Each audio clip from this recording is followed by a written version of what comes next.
Olá, como você está? Vamos dar continuidade às nossas atividades da disciplina de Genética e Evolução com a nossa aula 9.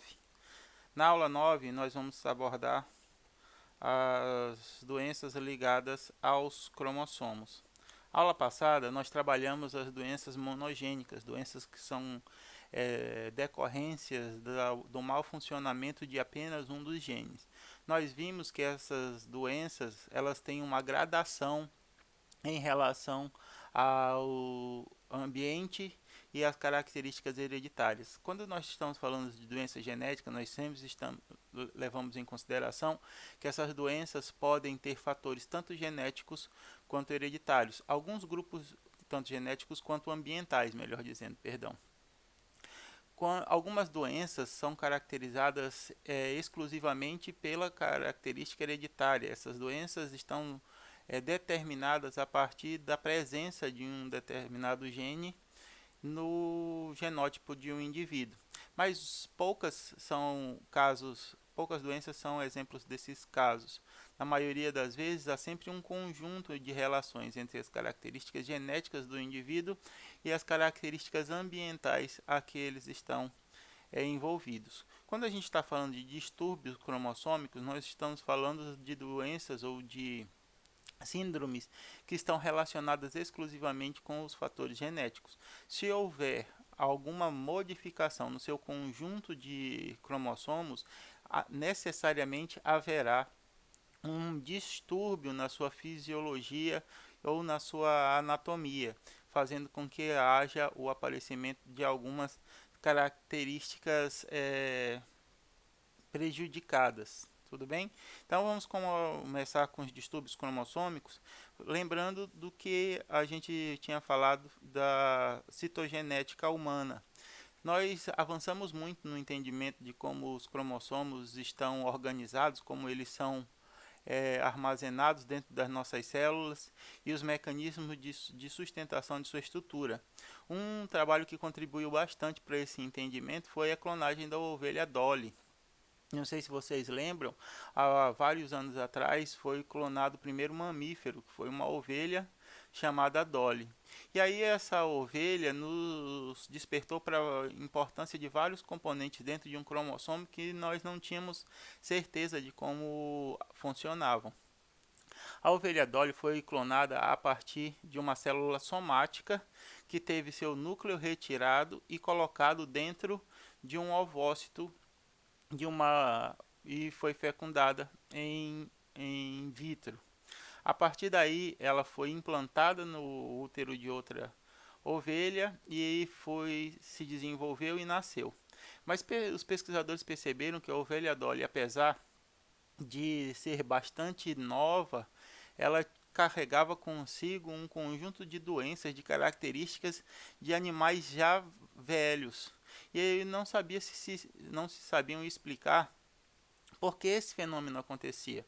Essa ovelha tinha que ter a fisiologia de um animal jovem, porque ela tinha sido parida, ela tinha nascido há muito pouco tempo. Por que apresentava essas características de animais já velhos? E aí então começou-se a estudar a estrutura dos cromossomos e percebeu-se que os telômeros, que são regiões dos cromossomos da ovelha Dolly, já eram telômeros encurtados, como de uma ovelha de idade. E esse encurtamento dos telômeros é que levava ao surgimento de doenças ou de deficiências que eram características de animais mais velhos. A partir desse entendimento, a citogenética humana ganhou bastante ferramentas de análise e de compreensão de como os cromossomos mantêm a estabilidade celular, e a estabilidade celular leva ao tônus, ao vigor fisiológico. Quanto menor a estabilidade dos cromossomos, menor o desempenho fisiológico da célula, e por isso a gente acaba perdendo ferramentas biológicas para o desenvolvimento de trabalho celular. Então, quando a gente tem um indivíduo recém-nascido, seus cromossomos estão perfeitos, estão intactos. E conforme as células vão se multiplicando, esses cromossomos vão perdendo parte desses telômeros, dessas regiões de estabilidade, e a perda dessas regiões de estabilidade leva a deficiências na fisiologia celular, que por sua vez se reflete na fisiologia do organismo. Tudo bem? Então, quando a gente está falando de distúrbios cromossômicos, nós estamos falando de distúrbios que estão associados aos cromossomos, a um cromossomo inteiro, enquanto que quando a gente estava falando dos distúrbios monogênicos ou dos distúrbios poligênicos, nós estávamos falando de um único gene ou de um conjunto de genes que era responsável por uma determinada característica. Tudo bem? Aqui a gente vai ver que existem dois tipos de distúrbios cromossômicos. Os distúrbios cromossômicos numéricos, onde há uma diferença no cariótipo, um número diferente no cariótipo, e os distúrbios cromossômicos estruturais, quando o número permanece perfeito dos cromossomos, mas a estrutura de alguns deles está modificada, o que leva a distúrbios genéticos. Tudo bem? Agora, Hudson, o que é cariótipo? Cariótipo é o conjunto de cromossomos de um indivíduo. Um indivíduo normal contém 46 cromossomos, divididos em 23 pares. 22 pares cromossomos somáticos e um par de cromossomo sexual. Tudo bem? Nós sabemos que um dos cromossomos é de origem materna e outro do cromossomo é de origem paterna. As células haploides, as células germinativas haploides, se juntam para formar o zigoto diploide, que contém metade da informação genética proveniente do pai e metade da informação genética proveniente da mãe. Os cromossomos somáticos são todos aqueles cromossomos que contêm genes que não estão associados ao sexo, enquanto que os cromossomos sexuais, o X e o Y, nesse caso, do homem, ou XX, no caso de das mulheres, contém genes que estão relacionados ao sexo do indivíduo. Tudo bem? Aqui a gente tem o pareamento dos cromossomos homólogos. Como a gente viu, cromossomos homólogos são cromossomos que têm o mesmo tamanho, a mesma posição de centrômero e carregam os mesmos genes. A partir daí, há o pareamento entre eles, fazendo com que o nosso cariótipo esteja dividido em 23 pares de cromossomos. Perfeito? Esse é um cariótipo normal, contendo 46 cromossomos, 22 pares sendo cromossomos autossômicos e um par cromossomo sexual. Quando a gente fala de distúrbios cromossômicos numéricos, nós temos uma variação desse número para mais ou para menos. O excesso de informação leva a um conjunto de características e a falta de informação leva a outro conjunto de características. Cada um desses pares de cromossomo carrega em si milhares de genes. E se você tem a perda ou o acréscimo de um, você tem uma modificação da forma com que esses genes se expressam e os produtos deles, como são apresentados na sua fisiologia, e isso pode ser refletido de diversos modos, tanto na fisiologia quanto na anatomia de um indivíduo. Tudo bem? Então, como é que isso acontece, Hudson? Por que acontecem as aberrações cromossômicas? Existem vários motivos. Por exemplo, radiação. Um indivíduo que está exposto à radiação. Ah, mas radiação... Que radiação você está falando, Hudson? Aquele raio-x? Aquele que a gente faz quando quebra um osso? Radiação gama, radiação beta, radiação ultravioleta? De que radiação você está falando? Estou falando de todos os tipos de radiação ionizantes. As radiações que são capazes de modificar a estrutura do nosso material genético. Então, todos esses raios X, raios gama, raios beta, raios ultravioletas são radiações ionizantes. Eles são capazes de promover esse tipo de modificação. o uso de drogas também, drogas tanto lícitas quanto ilícitas. Quando a gente fala aqui de drogas, não é só as drogas ilícitas, não. Drogas lícitas também, como o tabaco, como a nicotina, como o álcool, como analgésico, como antidepressivo. Essas drogas podem estar influenciando nesse defeito na hora da formação do cariótipo do indivíduo. Alguns vírus também têm essa capacidade. Os vírus são parasitas intracelulares obrigatórios. Alguns deles têm a capacidade de integrar o seu material genético ao material genético da célula. E ele pode promover um distúrbio no funcionamento dessa separação dos cromossomos durante a formação dos gametas. Tudo bem? E também, por fim, alimentos, temperatura, idade, entre outros fatores, são responsáveis também por esse tipo de aberrações cromossômicas. Ah, Hudson, então quer dizer que tudo pode gerar aberração cromossômica? Tudo é em excesso, né? Se você, por exemplo, tem uma alimentação desbalanceada, você promove um estresse celular. O estresse celular provoca a reposição dessas células de forma mais acelerada. Quanto mais essas células repõem, menor fica a estabilidade do cromossomo que eu falei no início. Menor a estabilidade do cromossomo, maior a probabilidade de aberrações cromossômicas. Então, quando a gente está falando em fisiologia, a gente tem que entender que todos os excessos, tanto para mais quanto para menos, são prejudiciais ao desenvolvimento das funções bioquímicas do nosso organismo. Se você promove uma mudança drástica demais em um dos seus fatores bioquímicos, isso promove um estresse celular. As células estressadas tendem a entrar em apoptose, que é a morte celular programada. A perda de células no tecido obriga a multiplicação celular para repor as células perdidas, e quanto mais você multiplica suas células, menor mais rapidamente você perde os telômeros ou a parte de estabilidade dos seus cromossomos. Um exemplo que a gente pode verificar disso são os lavradores, as pessoas que trabalham no campo. Essas pessoas, por terem um trabalho muito duro, um trabalho muito difícil, elas têm a aparência de pessoas muito mais velhas do que elas realmente são. As marcas nas faces, as linhas de expressão dessas pessoas geralmente é muito intensa. Por quê? Porque essas pessoas estão expostas a uma série desses fatores. Elas estão expostas à radiação solar, elas estão expostas a altas temperaturas, a dificuldades na alimentação.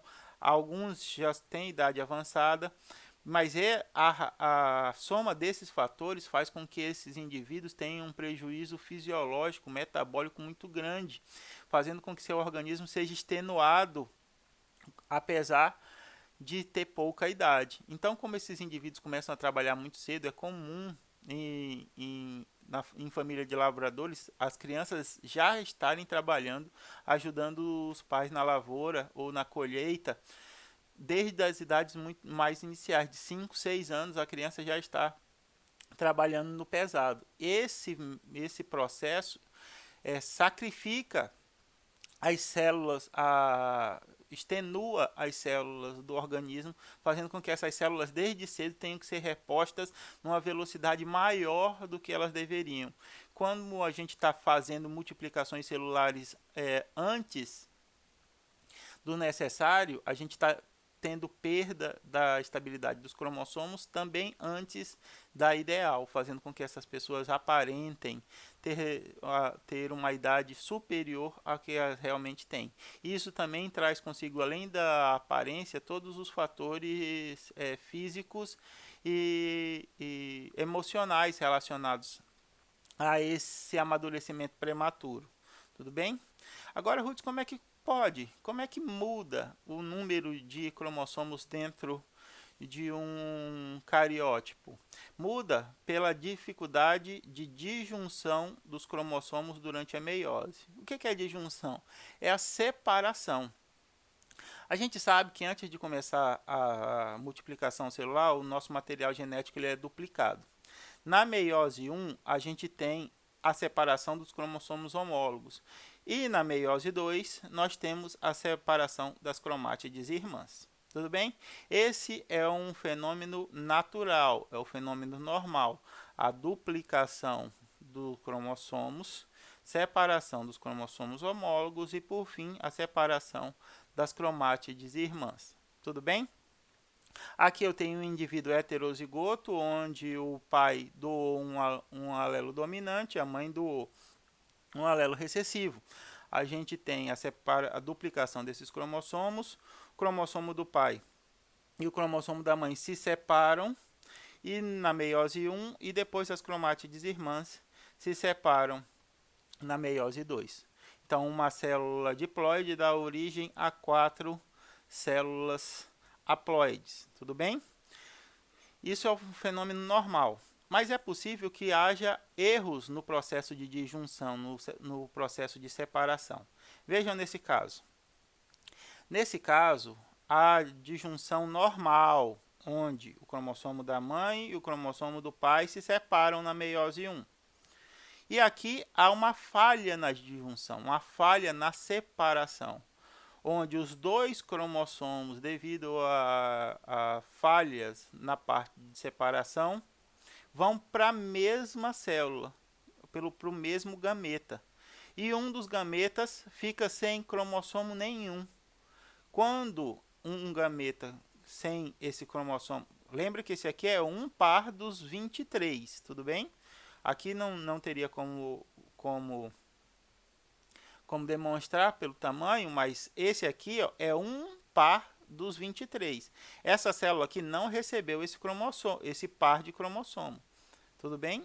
Mas ela tem todos os outros 22. Então, esse gameta aqui tem 22 cromossomos, em vez de ter os 23. Quando há disjunção, os 22 cromossomos se separam, e aí a gente tem gametas contendo 22 cromossomos.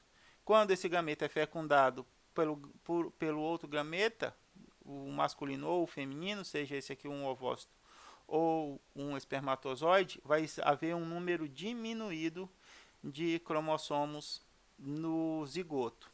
Já aqui nesse é o contrário. Aqui a gente tem um aumento nesses casos.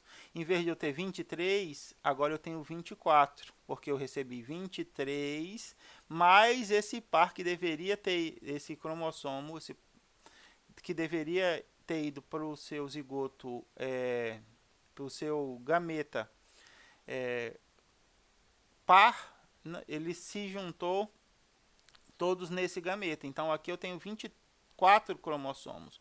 Quando eu tenho a separação das cromátides irmãs, eu também tenho 24 cromossomos nesses gametas. E aqui, quando esse gameta se juntar ao outro gameta, a gente vai ter um número a mais de cromossomos dentro do cariótipo.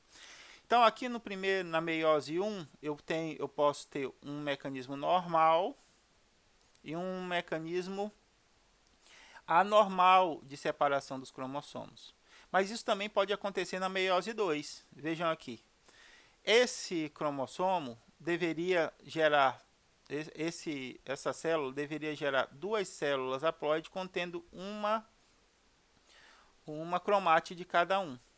Mas vejam que as cromátides foram todas para um mesmo gameta e não houve a separação de forma igual. Aqui a gente tem a separação normal, uma cromátide irmã indo para cada um gameta. Então, cada gameta desse daqui contém 23 cromossomos, o que é o número normal, que juntado aos outros 23 cromossomos do outro gameta vai formar os 46 ou os 23 pares. Nesse caso aqui, esse gameta tem 24 cromátides, cromossomos, enquanto que esse daqui que não recebeu a cromátide durante a divisão na meiose 2 tem apenas 22. Quando esse indivíduo aqui for fecundado com o outro gameta, nós vamos ter 45 cromossomos ao invés de 46. E esse daqui, quando for fecundado com um cromossomo com um gameta contendo 23 cromossomos vai conter 47 cromossomos ao invés de 46. Hudson, eu entendi. Agora, pela falha na separação ou dos cromossomos homólogos na meiose 1 ou das cromátides irmãs na meiose 2, é possível haver uma variação no número de 46 cromossomos. Mas é possível que uma mulher com 46 cromossomos, com 47 cromossomos, se case com um homem com 45 cromossomos e eles tenham filhos com uma variedade ainda maior no seu cariótipo, uma variedade, uma variação ainda maior no seu cariótipo, é possível. A gente vai ver que algumas dessas aberrações cromossômicas, elas podem ir se acumulando durante as gerações. Tudo bem? Então é possível que uma mulher com 45 case com um homem com 48 cromossomos e eles tenham filhos com 45, 46, 47, 49, 50 cromossomos, dependendo da característica. Tudo bem? Então agora que a gente já entendeu como é que o número dos cromossomos eles muda dentro do cariótipo, vamos ver qual é o efeito dessa mudança dentro das síndromes que nós vamos abordar. Tá? Primeira síndrome que nós vamos abordar é a síndrome de Turner. Essa síndrome de Turner afeta mulheres. Perdão. Esse aqui é o número de cromossomos no seu cariótipo. São 45 cromossomos. E aqui, ele está indicando qual é o cromossomo, qual é o par de cromossomos que foi afetado. Tudo bem? Nesse caso, o par de cromossomos que foi afetado foi o par de cromossomos sexuais. Uma mulher geneticamente normal, ela é duplo X, ela é XX. Na síndrome de Turner, essa mulher perde um dos X, ela é X0. Na hora da disjunção, um dos gametas não recebeu o cromossomo sexual X. Então ela perdeu esse gameta. Então ela é 45. Ela tem todos os pares de cromossomos somáticos formados. Então ela tem o cromossomo 1 até o 22, todos formados em pares. E aí o cromossomo sexual, o par 23, ela só tem um cromossomo desse par, que é um cromossomo X. E isso leva ao quê? Isso acontece em aproximadamente 1 em cada 3.000 mulheres nascidas, com apenas 3% dessas mulheres chegando a termo, chegando ao seu desenvolvimento uterino. Tudo bem? Então, como é que elas são afetadas? Ela tem a disgenesia gonodal. Disgenesia é má formação das gônadas, dos ovários, tudo bem? Ela tem baixa estatura por causa da falta da produção de hormônios pelas gônadas. Ela tem infantilismo genital também pelo mesmo motivo. A deficiência no desenvolvimento das suas gônadas leva à produção diminuída de hormônios sexuais e de desenvolvimento. Ela produz edemas nas mãos e nos pés dos recém-nascidos. Então, tanto as mãos quanto os pés dos recém-nascidos têm pequenas verrugas, edemas que são característicos dessa síndrome. Tudo bem? Tem inteligência normal. E um dos tratamentos para essa síndrome é a reposição de hormônios femininos, então os estrógenos. A gente viu, quando a gente estava falando na primeira aula de genética médica, a gente viu que é possível fazer o diagnóstico, o prognóstico e o tratamento de síndromes genéticas.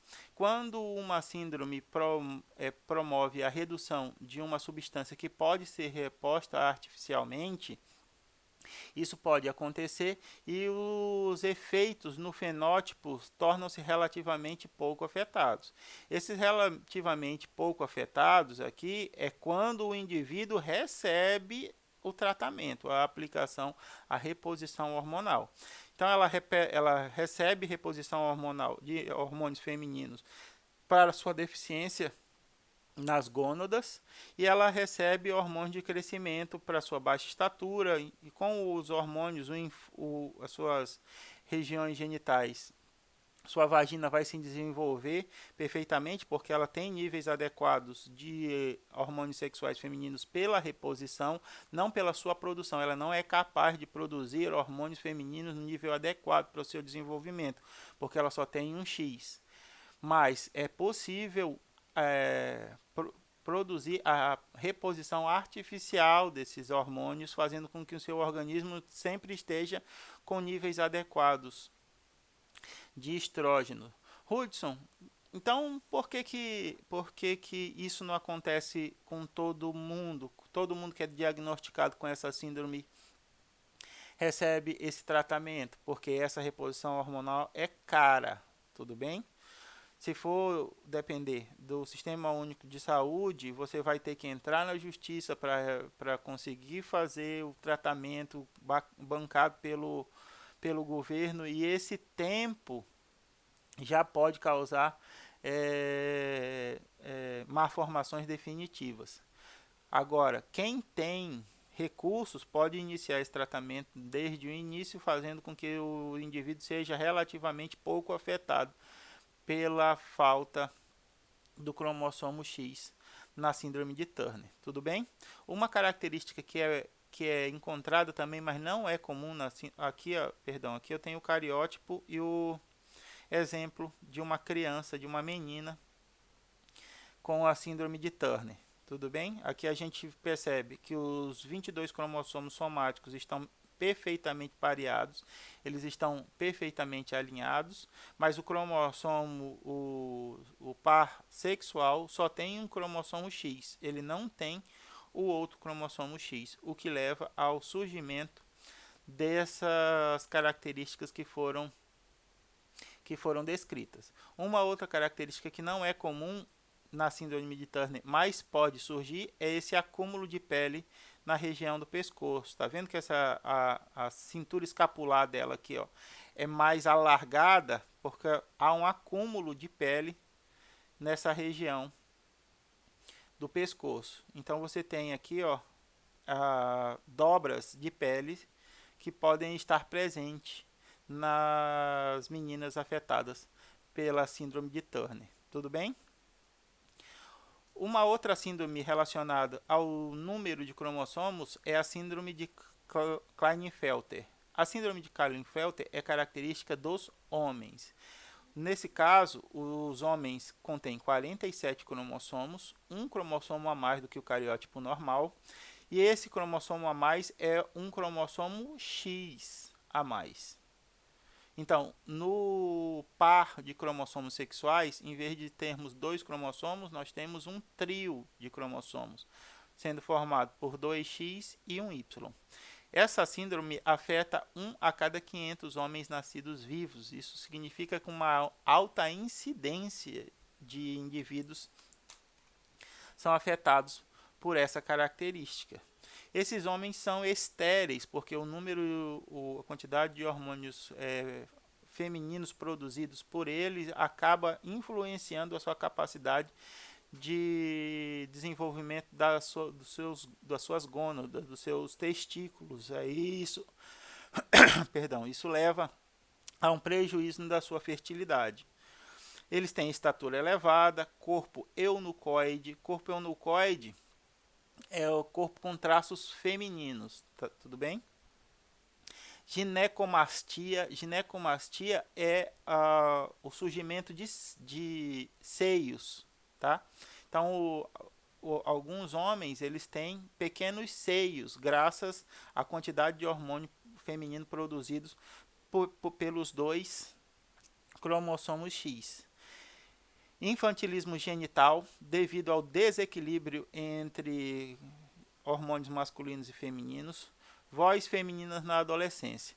Todos nós, homens, temos uma variação na tonalidade de voz durante a adolescência, porque é quando a gente passa a produzir mais hormônios masculinos, aí a gente vai começar a ter os pelos faciais, os pelos pubianos, modificação na estrutura muscular e na voz, né? Então, quando o menino tem uma quantidade ainda menor de hormônios masculinos sendo produzidos na primeira infância, essa abundância de cromossomos X leva a uma característica feminina da voz desses indivíduos na adolescência. Então eles têm a voz muito fina e essa voz muito fina acompanha eles até a adolescência. Pode continuar mesmo na idade adulta. Existem indivíduos que mesmo na idade adulta ainda têm uma voz muito feminina, graças a essa quantidade de hormônios femininos. Ah, Ruth, quer dizer que todo homem que tem voz masculina, ele é um Klinefelter? Não, ele tem que ter várias dessas características. Estatura elevada, corpo anucoide, ginecomastia, infantilismo genital e voz feminina. Voz feminina é apenas uma das características que tem que ser observada. Tudo bem? A inteligência desses indivíduos ela é um pouco diminuída, ela é menor do que o normal. Tudo bem? Qual é a relação entre a produção de hormônios masculino e feminino e a inteligência ainda não é perfeitamente entendido. A gente viu na síndrome de Turner que a menina com um único X tem inteligência normal. O menino na Klinefelter tem 2x e aí tem a inteligência um pouco diminuída. Isso está relacionado de como uns genes se autorregulam. Existem interações entre os genes, como a gente viu nas heranças gênicas, nas heranças extensões mendelianas, os genes eles trabalham juntos entre si. Só que nem sempre um está relacionado com a fisiologia ou a anatomia do indivíduo. Eles podem estar relacionados ao desenvolvimento cognitivo desse indivíduo e esses distúrbios nessa regulação é que pode gerar essa diminuição na capacidade cognitiva do Klinefelter. Aqui a gente tem os meninos com as características. Esse rapaz aqui, ó, já é possível verificar o surgimento da ginecomastia aqui, ó, aparecimento dos seios, tá? Além disso, alta estatura, infantilismo genital, o pênis subdesenvolvido. As gônadas também são afetadas por esse processo, por isso há um quadro de infertilidade nos homens afetados por essa síndrome também. Aqui a gente tem o cariótipo do indivíduo Klinefelter. Os 22 cromossomos autossômicos normais, todos eles pareados perfeitamente, e o 23º cromossomo, ou 23º par, formado por 3 cromossomos, sendo eles 2x e 1y. Tudo bem? Então é possível que a gente tenha várias modificações numéricas nos cromossomos sexuais, o que a gente chama de polissomias dos cromossomos sexuais. Tudo bem? Mulheres podem ter 3x, 4x, 5x. Então elas podem ter 47 cromossomos no seu cariótipo, 48 cromossomos no seu cariótipo, 49 cromossomos no seu cariótipo. Várias cópias dos X. E elas são pouco afetadas por essa quantidade excessiva de cromossomo X. Por quê? Porque as mulheres têm um processo que a gente chama de inativação do X. Como a mulher tem 2x, um deles é inativado no período embrionário. E aí, como essa inativação acontece de forma aleatória. O X da mãe é inativado ou o X do pai, dentro do conjunto de células que está em desenvolvimento. Como a mulher tem essa capacidade, ela pode manter um X e inativar 2, manter um X e inativar 3, manter um X e inativar 4 e ter um desenvolvimento pouco afetados. Ah, Ruth, elas vão ser perfeitas? Não, elas vão ser afetadas, assim como as mulheres do síndrome de Turner também são afetadas por terem um cromossomo apenas. Porque apesar desse cromossomo estar cromossomo está inativado, a palavra quase me escapa, ele ainda contribui com o desenvolvimento, com a expressão de alguns genes, com o equilíbrio da homeostase. Aqui a gente tem vários cromossomos inativados. Eles estão inativados, mas eles também contribuem, fazendo uma variação nessa fisiologia, na anatomia, no desenvolvimento cognitivo dessas mulheres, tudo bem? Agora, homens também podem ser afetados por essa polissomia dos cromossomos sexuais, podendo ter 47, 48, 49 cromossomos. Só que diferente do homem, das mulheres, nós homens não temos a capacidade de inativação do cromossomo X. Então a gente é brutalmente afetado por essas características. Então um Klinefelter, aqui ó, o indivíduo 47XXY, já tem uma série de dificuldades fisiológicas e anatômicas. Esse indivíduo aqui, ó, com 3 cromossomos X e um Y, tem dificuldades ainda maiores do que o Klinefelter, porque ele tem um cromossomo X a mais.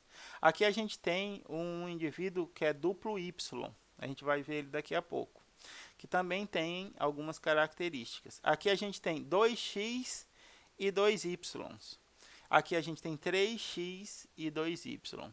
Isso daqui só é possível porque uma mulher contendo vários X casou-se com um homem normal ou um homem Klinefelter. O homem Klinefelter é estéril, ele não pode gerar filhos. Ou um homem normal ou um homem com algum outra característica como esse daqui, e dá essas diferentes variações de polissomias nos cromossomos sexuais. As mulheres, novamente, são pouco afetadas. Isso não significa que elas não são afetadas, elas só são menos afetadas do que os homens, enquanto que os homens são drasticamente afetados, porque a gente não tem o processo de inativação de cromossomo X, como é verificado nas mulheres. Aqui a gente tem a síndrome do duplo Y, cariótipo 47XYY. Esses indivíduos apresentam elevada estatura, displasia auricular é a má formação da orelha, então é comum você ver apêndices nas orelhas, ver nódulos, ver verrugas nas orelhas desses indivíduos. Eles têm distúrbios comportamentais associados à violência. Existe um estudo americano que mostrou que mais da metade dos indivíduos no corredor que estavam condenados à morte, no corredor da morte de um estado que eu não vou me lembrar agora, tinha essa característica aqui, de duplo Y. Isso quer dizer que todo duplo Y vai ser um indivíduo violento, que vai ser um assassino, que vai ser... Não, eles têm tendência a isso, tá? Os distúrbios comportamentais. Isso daqui também vai ser influenciado pelo ambiente em que esse indivíduo foi criado. Se ele é duplo Y, mas ele foi criado num lar estruturado, cercado de educação, de compreensão, de amor e de carinho, esse indivíduo ele tem a tendência mais violenta, mas não significa que ele vá ser mais violento. Agora, um indivíduo normal, XY, foi criado num lar desestruturado, onde tudo se resolvia na violência, a lei do mais forte é o que imperava. Esse indivíduo normal, XY, vai ter uma probabilidade também aumentada de ser um indivíduo violento, tudo bem? Então, quando a gente está falando novamente, quando a gente está falando em distúrbios cromossômicos, muitos levam em consideração o ambiente em que esse indivíduo também está inserido. Tá? Comprometimento intelectual, esse indivíduo apresenta um pequeno nível de retardo, comprometimento cognitivo e hipogonodismo, ao baixo desenvolvimento das suas gônadas. Hudson, mas ele tem 2Y, não era para ele produzir mais hormônio do que ele deveria? Para evitar que isso aconteça de forma extremamente prejudicial, o que o organismo faz? Ele lança a mão de um mecanismo de de break, de frenagem, e faz com que as gônadas sejam subdesenvolvidas, para que elas sejam capazes de produzir menos hormônios e isso tentar equilibrar o nível de hormônio desses indivíduos. Tudo bem? Aqui a gente tem o cariótipo, aqui a altura dos indivíduos. Isso daqui é essa aferição aqui é em inglês, isso aqui é em pés, eu não sei como é que é isso, como é que se mede, mas eu acho que cada isso aqui é meio metro, então é meio 1 metro, 2 metros, não pode, esse cara aqui não pode ter 3 metros. Eu acho que, não sei qual é essa medida em pés. Depois eu vou dar uma olhada e vejo quantos centímetros equivale a um pé. Aqui a gente tem os cromossomos somáticos normais e o par de cromossomo sexual contendo um Y a mais. Mas, Hudson, todas as síndromes cromossômicas sempre vão estar associadas ao cromossomo sexual? Não. Aqui a gente vai mostrar algumas que estão associadas aos somáticos também. Mas iniciamos com a verificação de distúrbios nos cromossomos sexuais, mas é muito mais comum esses distúrbios nos cromossomos somáticos. Por quê? Porque eles são 22 pares, enquanto cromossomos sexuais são apenas um par. Tá? Então aqui a gente tem a última relacionada ao sexo, que é a trissomia do X ou a síndrome de superfêmea. Tá? Aqui a gente tem a mulher com 47 cromossomos, sendo ela triplo X, então tem 47 com um X a mais. Aqui ó, a gente tem isso aqui não é o cariótipo de uma super fêmea, tá? Esse daqui é um cara, é um homem, ó, o cromossomo Y, que contém 3X. Ele faz parte de outra síndrome. É que a imagem que eu peguei aqui traz esse equívoco aqui no cariótipo. Tá? Mulheres não apresentam cromossomo Y, só homens apresentam cromossomo Y. Nesse caso, a gente tem 47 cromossomos, sendo o X não é uma dupla, é um trio. Tá? Mulheres com cariótipo 47, sendo triplo X.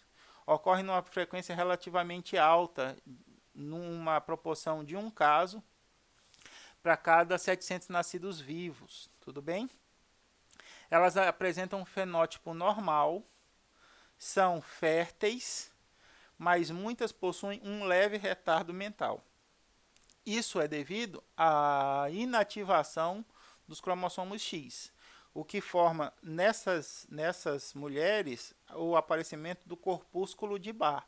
O corpúsculo de Barr é o mecanismo de inativação, é o X que está inativado dentro daquela célula. Então, quando você verifica ao microscópio, durante o processo de meiose, você consegue verificar um X inativado, um X que está compactado. Esse X é chamado de corpúsculo de Barr, porque a gente verificou primeiro que tinha um corpúsculo lá dentro, não sabia o que era, foi chamado de corpúsculo de Barr e hoje nós sabemos que é o X inativado. Como essas mulheres triplo X, elas são fisiologicamente normais, são estéreis, elas podem ter filhos, podem ter outras filhas. E aí a gente tem o aparecimento de mulheres 48 com 4x, 3x ela recebeu da mãe e 1x ela recebeu do pai. Mulheres 49 com 5x, 4x ela recebeu da mãe e 1x ela recebeu do pai.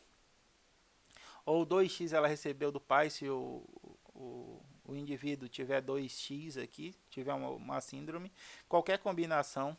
Mas esses indivíduos eles são mais raros, porque quanto maior o acúmulo desses cromossomos excedentes no cariótipo, maior é o nível de retardo nesses indivíduos.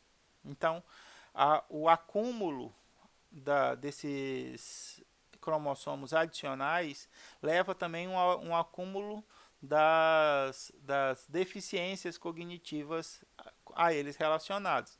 Apesar da mulher ter a capacidade de inativação do X, esse X ele não fica inerte, ele ainda contribui para para a manutenção da homeostase do organismo. Quando você tem muitos X inativados, eles contribuem, ainda tem uma parcela de contribuição. E quanto mais X acumulados você tiver dentro do cariótipo, maior são os resultados desfavoráveis relacionados a esse acúmulo.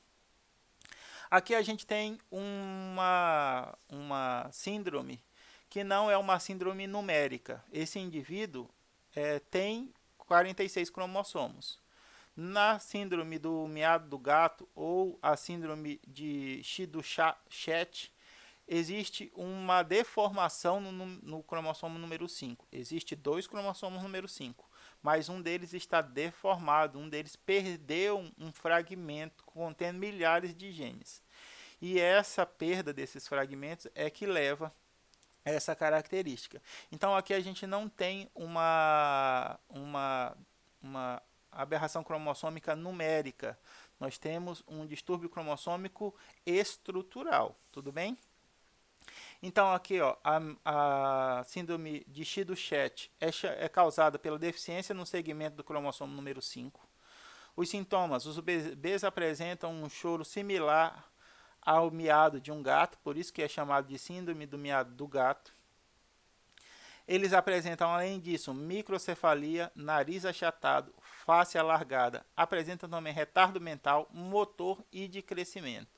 Tudo isso pela falta de um segmento. Ele não perdeu o cromossomo 5 inteiro, ele perdeu um pedaço do seu cromossomo e leva a todas essas características. Aqui a gente tem o par de cromossomos número 5 e a gente vê que ele perde essa parte superior de um dos cromossomos. Pode ser tanto tanto do paterno quanto do materno, tá? Desde que um deles tenha perdido essa parte. Ah, Ruth, como é que ele perdeu? A gente tem um processo que é chamado de crossing over, onde os cromossomos eles se recombinam. E às vezes há uma falha nesse processo, e aí o cromossomo, em vez de trocar uma parte com o outro, ele recebe e fica muito maior do que o outro. E aí a gente tem essas deficiências relacionadas. A Chido-Chet está relacionado a falha estrutural no cromossomo número 5, tá? Então aqui a gente tem outro indivíduo que afetado pela síndrome do miado do gato. A síndrome cromossômica talvez mais conhecida é a síndrome de Down, a trissomia do cromossomo 21. Aqui a gente tem um distúrbio numérico dos cromossomos. Esse indivíduo tem 47 cromossomos. O par 21 apresenta um cromossomo adicional. Por isso nós dizemos que há uma trissomia, porque há 3 cromossomos nesse trio, né? Eu ia falar nesse par, mas não é possível ter 3 num par. O que acontece? Isso é fruto, esse reconhecimento é fruto de muito trabalho das pessoas que estão e instituições relacionadas com os indivíduos com síndrome de Down. Nós, por muito tempo, reconhecemos esses indivíduos como indivíduos menos valiosos, porque eles apresentam uma série de dificuldades. Mas a gente vem com o tempo nos sensibilizando para essas necessidades especiais. E percebemos que esses indivíduos com necessidades especiais são tão valiosos quanto qualquer outro indivíduo. Existe dentro da nossa comunidade, dentro da nossa sociedade, uma visão que é chamada de visão capacitista.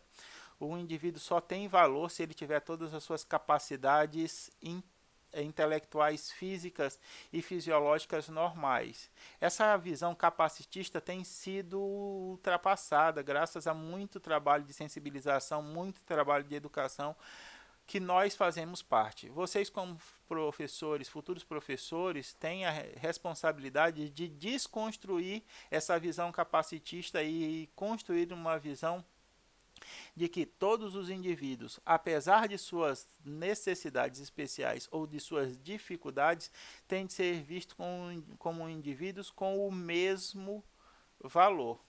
Então, a síndrome de Down tem contribuído muito para a nossa visão dos indivíduos afetados por qualquer das doenças genéticas, porque, assim como o síndrome de Down, esses indivíduos também têm valor normal quanto qualquer um de nós, apesar de apresentarem algumas necessidades ou dificuldades que os acompanham durante todo a sua vida.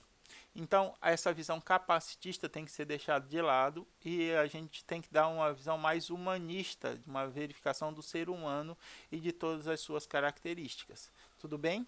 Então, o síndrome de Down é um indivíduo portador dessa síndrome, possui cromossomos, ele possui um cromossomo a mais no 21. A adição desse cromossomo leva a alguns sinais. Por exemplo, algum nível de retardo mental, pescoços e dedos curtos, linha reta da palma da mão, baixa estatura e extremidade externa dos olhos voltadas para cima, né? Entre outras características. A implantação da orelha no crânio também é modificada. Aqui a gente tem um cariótipo do indivíduo.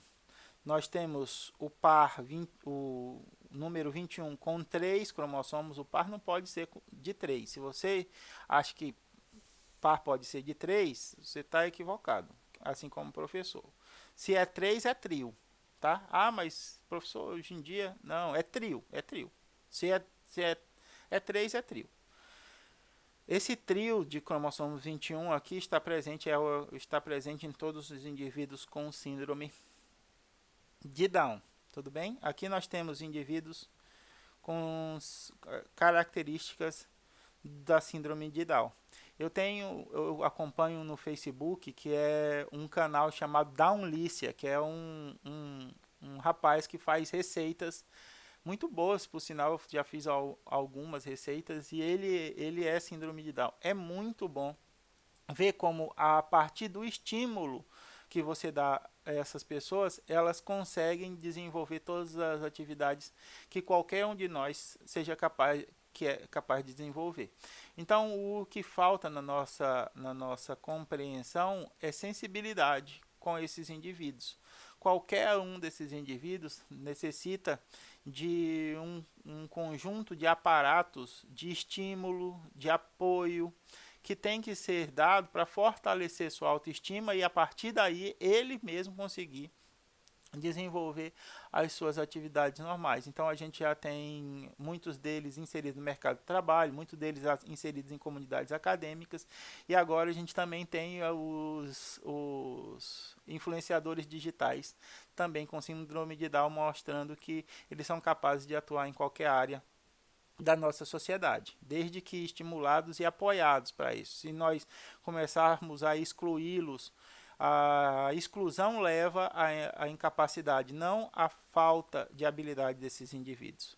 Aqui a gente tem a linha medial da mão, a linha simiesca, que é uma linha reta. Nossa mão geralmente forma um M aqui, a linha medial da mão deles não. Essa linha simiesca deles é reta aqui, ó. Além dos dedos curtos, eles têm a palma da mão e os dedos bastante curtos. Além dessas características, é possível verificar a síndrome de Down ainda em crianças recém-nascidas, de acordo com alguma dessas características. Hipertonicidade. Os bebês síndrome de Down, eles são bem durinhos, assim, o tônus muscular dele é aumentado. O bebê cariótipo normal, ele é molinho, você segura ele. Você vê um pai e uma mãe de primeira viagem, quando o bebê está retinho, mas o pai está todo torto, tentando se ajeitar o filho, e não ajeitar o filho a ele, né? Por quê? Porque o tônus muscular dos recém-nascidos cariótipo normal ele é molinho. O síndrome de Down não, ele tem essa hipertonicidade muscular, então ele já é mais durinho. Então ele tem o pescoço e os externos mais curtos, o osso do peito e o pescoço mais curto, e a pelve é estreita, a cintura deles são mais estreitas. Pés virados para fora e calcanhares salientes também são características dos síndromes de Down recém-nascidos. O segundo e o quinto dedos, se sobrepondo ao terceiro e o quarto, também são características de um bebê síndrome de Down. Olha isso aqui, ó. Isso daqui, se você tentar fazer naturalmente, já não é muito fácil. Para eles, isso daqui é um movimento natural, tá? Microcefalia, uma cabeça menor do que o tamanho esperado, mandíbula recuada, então eles têm um queixo um pouco para dentro, crânio alongado na região occipital, na região lateral, e orelhas com implantação mais baixa, tá? Então a implantação da orelha deles não está na linha do olho, está um pouco mais para baixo. Então aqui a gente tem o bebê para mostrar a hipertrofia. Olha o bracinho do bebê. Aqui, ele fica o tempo todo assim, ó. Aí quando você tenta esticar o braço, ele resiste por causa dessa hipertrofia. Tá? Os dedinhos, o segundo e o quinto dedinhos cobrindo o terceiro e o quarto aqui, ó. Aqui a mandíbula, aqui não vai dar bem para ver porque essa criança tá com a sonda alimentar. Então ela está com esparadrapo, mas aqui dá para ver, ó, que essa mandíbula é recuada e o crânio é alongado na região lateral, aqui na região occipital. Perfeito? Essas foram algumas das síndromes cromossômicas, tanto numéricas quanto estruturais. Existem uma outra infinidade dessas síndromes, tudo bem? Cada um afetando especificamente um par de cromossomos e gerando um grupo de características a esse respeito. Como para a gente finalizar nesses últimos 3 minutos, nós temos os distúrbios multifatoriais ou as doenças complexas. São aquelas doenças que têm relação tanto fatores genéticos quanto fatores ambientais. Então, para que a gente gere um grupo de doenças complexas, é preciso determinar os marcadores genéticos para essas doenças, para excluir que essas doenças sejam eminentemente ambientais, sejam exclusivamente ambientais. Então, um perfil de marcadores para essas doenças já foi estabelecido e a partir deles a gente pode fazer a identificação de indivíduos com o risco de desenvolver uma determinada doença. Novamente, quando a gente está falando em doenças complexas, não existe determinismo, existe a probabilidade. O indivíduo é mais propenso ou menos propenso ao desenvolvimento de uma determinada doença. A partir dessa verificação, a gente pode estabelecer mecanismos de prevenção. Ora, se eu sei que eu tenho propensão a desenvolver diabetes, eu posso, a partir desse conhecimento, gerar um conjunto de hábitos que vá dificultar o surgimento dessa doença. Tudo bem? Ou você já desenvolveu a doença e pode melhorar seu quadro clínico a partir das modificações dos seus hábitos. Tudo bem? Então, quando a gente está falando de doenças complexas, a gente está falando de suscetibilidade genética para doenças.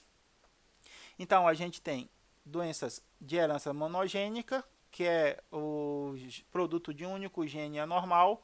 Por exemplo, a hipercolesterolemia familiar. É uma doença que pode provocar distúrbios cardíacos, promovendo o infarto do miocárdio, AVC, uma série de complicações cardíacas devido a essa característica monogênica. Ora, é necessário que eu tenha uma série de hábitos que impeçam que essa probabilidade do surgimento dessa doença aumente. Quer dizer que, Rudes, quer dizer que se eu tomar todas as medidas para que essa doença surja, ela não vai surgir? Não, sempre existe a probabilidade genética de ela surgir, apesar de você cumprir com todos os hábitos necessários para diminuir essa probabilidade. Então, se você tem uma doença complexa, você tem um fator que é genético e um fator ambiental. E o balanço entre ele vai dizer se você é mais ou menos propenso em a surgir determinada patologia. Então, se eu tenho o fator genético, quer dizer que eu já tenho uma probabilidade intrínseca. O que eu posso fazer é trabalhar os meus hábitos para diminuir a probabilidade genética de ocorrência. Mas sempre vai existir a probabilidade. Então, isso quer dizer que você pode ser afetado por essa doença, por essa patologia, apesar de ter todos os hábitos adequados. E pode ser o contrário também. Você tem a probabilidade genética muito baixa de desenvolver uma doença, mas seus hábitos são tão ruins que essa probabilidade muito baixa vem sendo multiplicado várias vezes e isso torna você suscetível a uma determinada doença ou patologia. Tudo bem? A gente tem o polimorfismo gênico, são mutações em um determinado gene. Então a gente tem mutações na atividade da aldeído desidrogenase. E alguns estudos têm mostrado que indivíduos que têm uma deficiência nessa enzima estão mais suscetíveis ao alcoolismo, tá? Mas isso quer dizer que todo indivíduo que tenha essa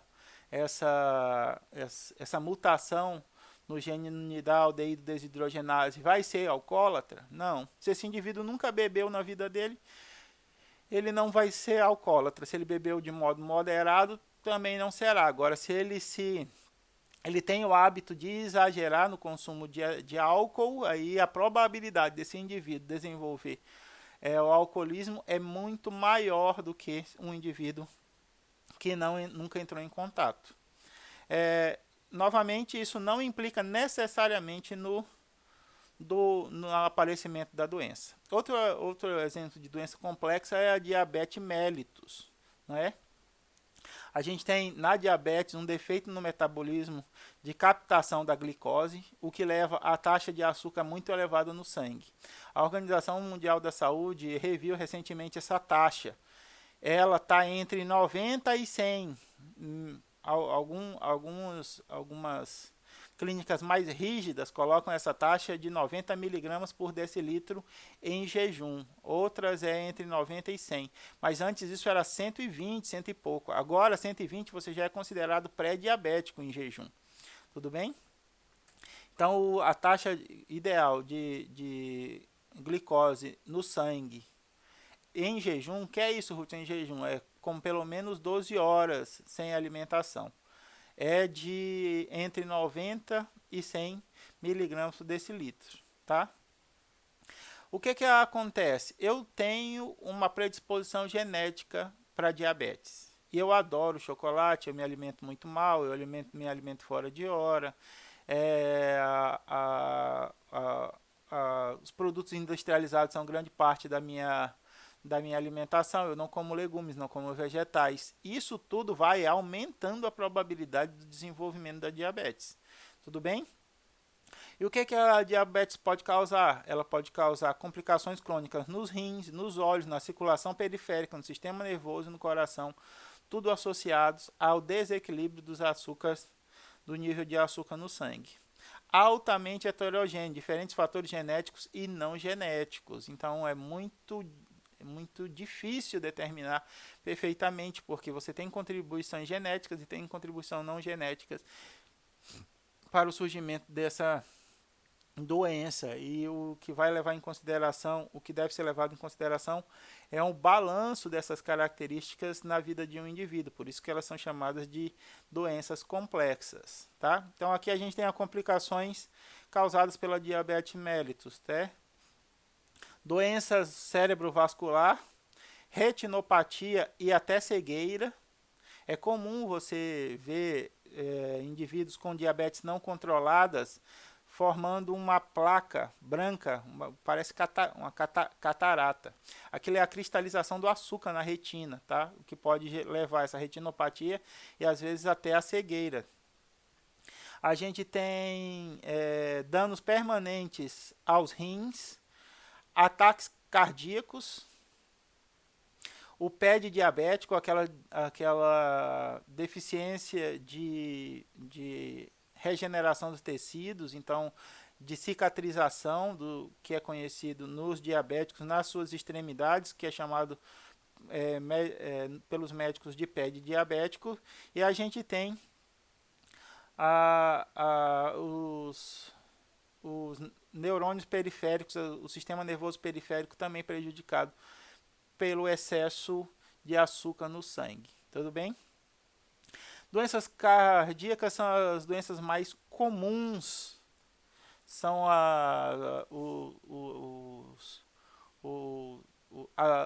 os fatores de riscos mais comuns na sociedade moderna.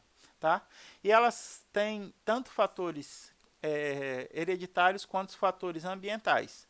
Então aqui a gente tem doenças cardíacas congênitas ou DCCs, tá? Aqui a gente tem uma tabela da etiologia das doenças cardiovasculares congênitas.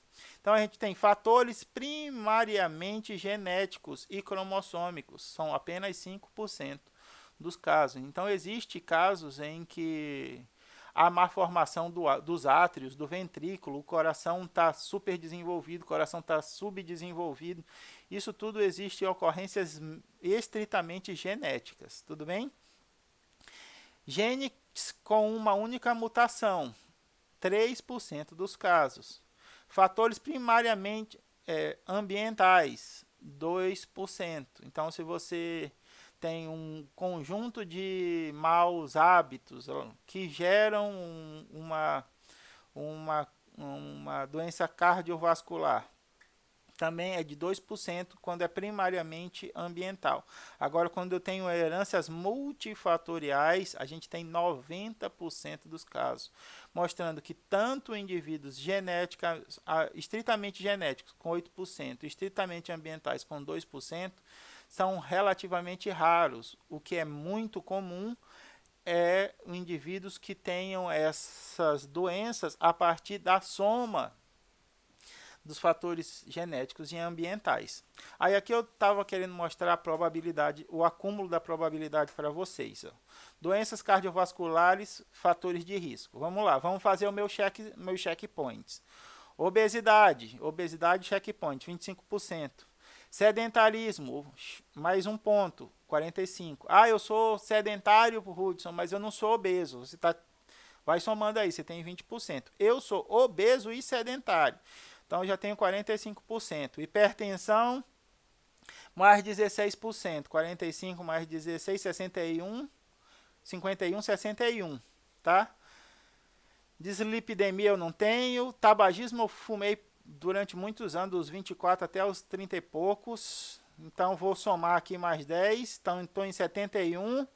Diabetes, por ser obeso, eu sou pré-diabético, então mais 8, 79. E etilismo eu bebo com frequência, eu gosto muito de tomar vinho, então eu tomo... Ontem tomei 2 garrafas antes de dormir. Eu e minha esposa, né? Não tomei 2 garrafas sozinho, eu tomei 1,5, minha esposa tomou meia. Mas a gente estava junto, então vou contar etilismo também. Então estava em 79, vai para 86. Então, a soma das minhas probabilidades aqui é de 86% de desenvolver alguma doença cardiovascular. Tudo bem? Significa que eu vou desenvolver até o final da minha vida uma doença cardiovascular? Não. Significa que eu tenho uma alta probabilidade de que isso aconteça. Vocês que são pessoas mais educadas, mais conscientes, tenham cuidado com seus hábitos, sejam pessoas ativas, cuidem da sua saúde, porque o mundo vai precisar muito de vocês. Eu já estou no final dos meus dias na Terra, então meu objetivo biológico já foi cumprido. Eu já cresci, já me desenvolvi, já me reproduzi, estou prestes a deixar esta Terra. Tudo bem? Então fiquem com Deus, se cuidem da sua saúde, cuidem das suas probabilidades, estejam atentos aos seus fatores genéticos e aos seus fatores ambientais, assim como das suas famílias. Um beijo a todos, até a próxima aula. A atividade segue junto com o link da aula.